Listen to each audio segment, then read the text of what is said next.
everyone, and welcome back to Dubliners 2019. There's a lot of interest in Joyce, I'm finding, on BookTube, and I'm talking with a lot of other booktubers. And I'll get to that at the end of this video, but I'm going to talk primarily about the stories Evelyn and Clay in Dubliners. Evelyn is probably my favorite short story, and there's a lot of secrets in that story. If you think Joyce started with his little secrets with Ulysses and Finnegan's Wake, he started in Dubliners, and I'll get into that. Stay tuned.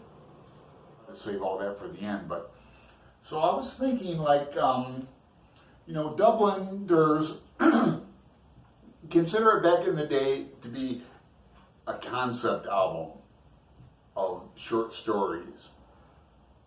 Now, stay with me on this. Like, Sgt. Pepper was, monumental in its newness. It was a brand new novel, never been done before, that type of thing. And then after that, we get Pink Floyd's The Wall, da-da-da, and now we have CDs and even streaming music, and people don't know what I'm talking about, who are the Beatles type thing. But this is at the tail end of the Victorian era, and so the atmosphere in these stories, I'm going to link below the music of I Dreamt, I Dwelt in Marble Halls. Even the Irish singer Eyna has a version of it.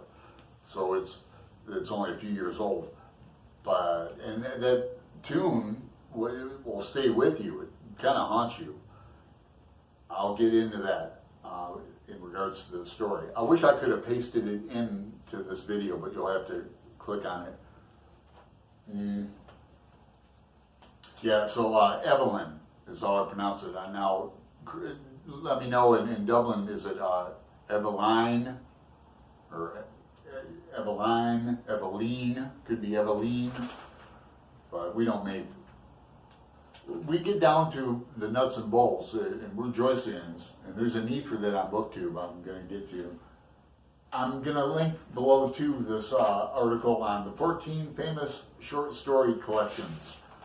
And I was looking up short story collections like back in the day that could be looked at as novels, and some famous short story collections appeared, others did not, even new ones. I was glad to see Dubliners on there. Lust by Susan Minot, remember when that came out decades ago? That was great. Nathaniel Hawthorne's book, The Birthmark, influenced by Joyce. Faulkner's Go Down Moses is on this list. And the famous short story A Rose for Emily is in that collection. But ones that she did not include, that surprised me, also included is brief interviews with Hideous Men by David Foster Wallace. I have not read that. I've not read hardly anything by him. I've watched a lot of videos on it, and I've not read Infinite Jest yet. And I'll get to that at the end of this video. I'd rather dive back in. I'd rather Finn, as in Finnegan's Wake, but that's a hard book. No one can read it. It's unreadable. So, yeah, I was surprised Jesus' Son, Dennis Johnson, that was not in the 14 best, or it's a 14 short story collections that will change your life. Also, Raymond Carver's Where I'm Calling From is not in there. Now, I read a lot of short stories. I'm going to be doing a series on the Akashic Noir crime fiction series that are like Dublin Noir, Baghdad Noir, Phoenix Noir, Portland Noir, Seattle Noir, coming to a city near you. Now, the song I Dreamt, I Dwelt in Marble Hills comes from the Bohemian Girl, which is an opera from 1843, which was also included in the Gilbert and Sullivan musical HMS Pinafore, which I've never seen. And the Bohemian Girl is Frank, the sailor, takes Evelyn to see that opera. It's she uses the narrator. The story is told from I can't say that effing word. I just can't say omnificent. Easy, I just said it. Narrator, who knows things about her, knows what she's thinking, knows what this and that. But it's used in the story as an example of Frank being a nice guy.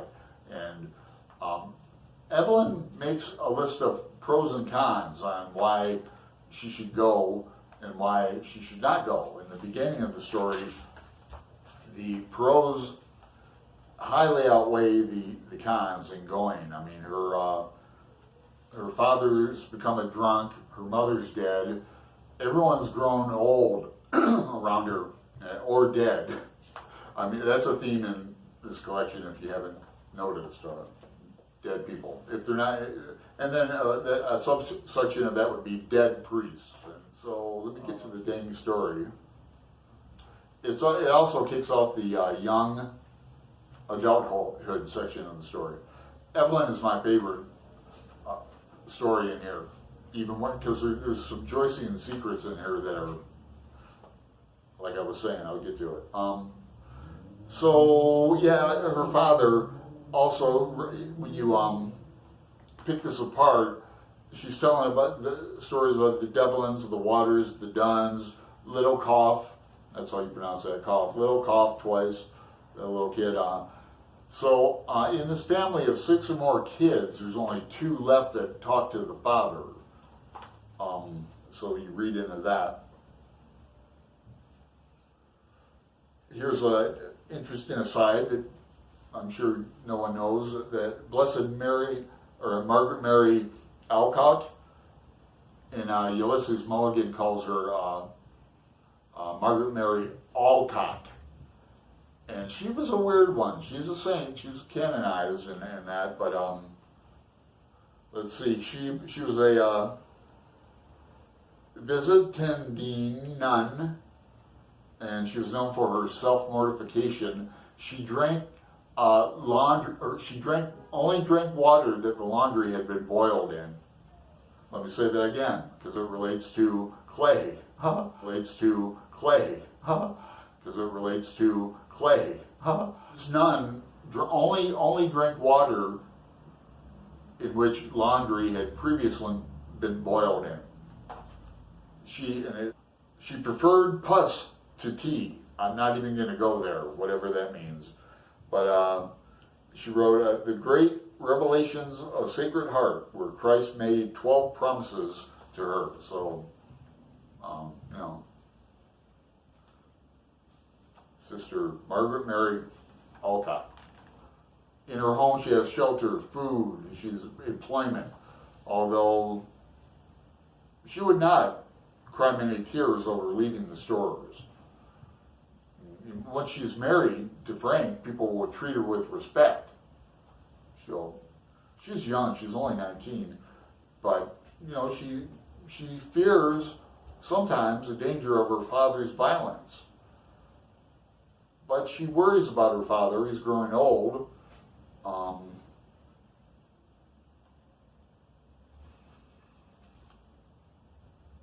She had dusted once a week for so many years of the familiar objects, the dust on it, once a week for years.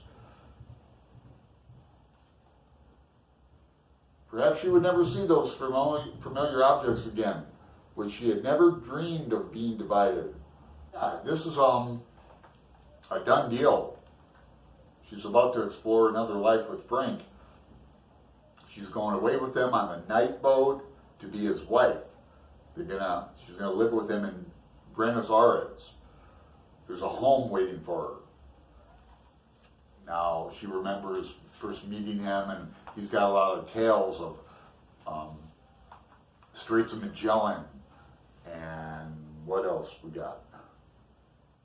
Canada. I mean, the point is, to her, on the first page of the story, we got Belfast and the little thing that she's kept. Belfast is worlds away from her, let alone the Straits of Magellan and Buenos Aires and Canada, you know, and Melbourne is in here. And she's written 2 letters of, you know, departure. She's going. She's reservations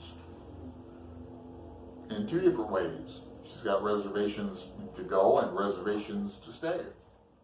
So he's told her tales of distant countries, where, you know, refers back to Araby too, and there's a song in Araby as well. So you can pick these apart. I haven't even got to the secret yet that the people, Joyceans are still picking apart. So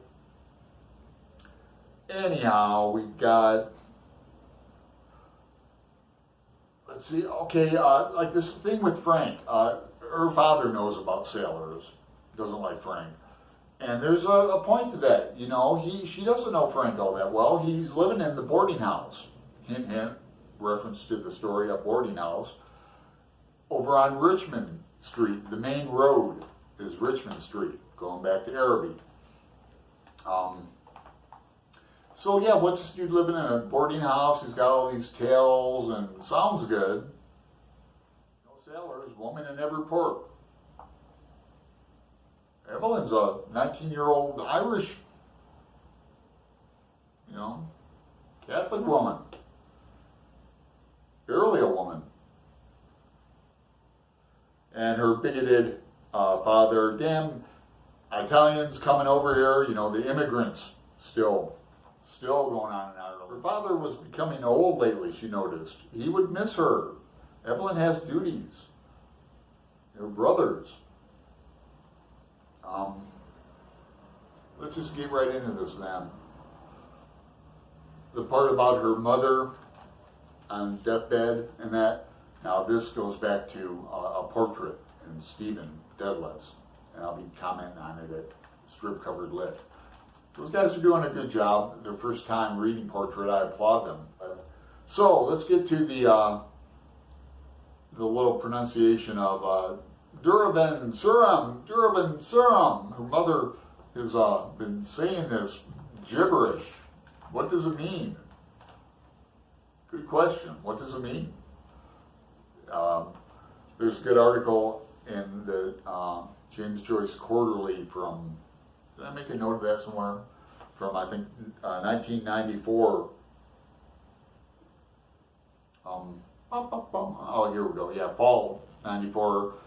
It means, they think it means, the end of pleasure is pain in corrupted Irish, Gaelic. Or it could mean the end of the song is raving madness. Now, nothing is meaningless in Joyce. It appears in Finnegan's Wake. They think it might mean someone has gone there, one must go back there. Or it could mean one end maggots. Or I think it means, in portrait, Stephen's mother's dying wish is for him to, not going to spoil it, but it relates to that. It haunts Stephen, follows him into Ulysses and into Finnegan's Wake and into, I think it relates directly to Joyce and Nora. Joyce put Nora in a spot like that. He didn't marry her till the end of his life. You know, some 30 years they were together, and put her on the spot. She was a Nora Barnacle from Galway. She's a, you know, ignorant country girl. It relates to that and his mother, and I went down the Joycean rabbit hole today. I took Durham von Suram, and with the advent of the internet, I haven't done it before. I haven't really gotten into Joyce in years. We'll get to that. but I took a serum and put it in front of Durban and tried that, and tried this and that, and I really couldn't. I'm not going to spend the rest of my day doing that, although I could. So no one really. I told you what people think it means. So yeah, after that is the epiphany, right? The moment of clarity, the escape. She's got to escape. She's thinking of her dead mother. Everyone's dead. Why should she be unhappy? She has the right to happiness. Frank would take her in his arms, fold her in his arms. He would save her. Now, I remember the first time I read this, we're talking 30 years ago, it just hit me on a visceral gut level, and I'm reading this, here I'm a teenager, and, think I'm a cruel kid, and reading this, it just hit me, I probably cried. It just hit me, and I'm going, and then it hit me that I'm crying over this. What? WTF? Over a wimpy story about a girl?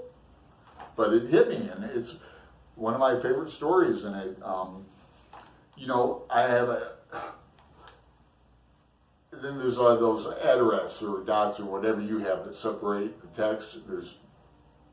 These stories are told in like threes, like look at Grace, that's the Dante, the Divine Comedy, Inferno, Purgatory, and Paradiso. But we'll get to that story too. These stories are so great. And we're only in the second week, and it's gaining momentum, and I'm really getting into it. So let's get to the end. She stood among the swaying crowd at the north wall. She knew she could watch his lips moving, but she's not hearing him. She's inland. She answered nothing. She prayed to God to direct her, to show her what was her duty. See, that's Ireland. She's got duties to God and country and fucking dead people. Ireland has this grip on its people that the grip is hard to. If she went tomorrow, she would be on the sea with Frank, steaming towards Buenos Aires. Their passage had been booked. Could she still draw back after all he had done for her? Obligation. She feels obligated, and her distress awoke a nausea in her body, and she kept moving her lips in silent, fervent prayer. Oh man, he's going, come. He says it again, come. Come. He's trying to get on the ship. And even he was shouted at to go on, but he still called to her.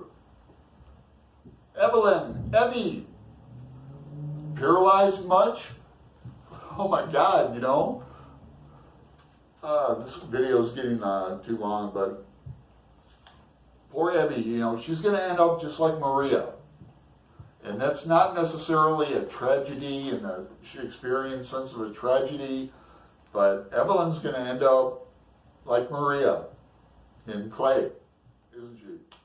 It's more than the road less taken. It's the road to less happiness, and certainly not even contentment. So clay coming up.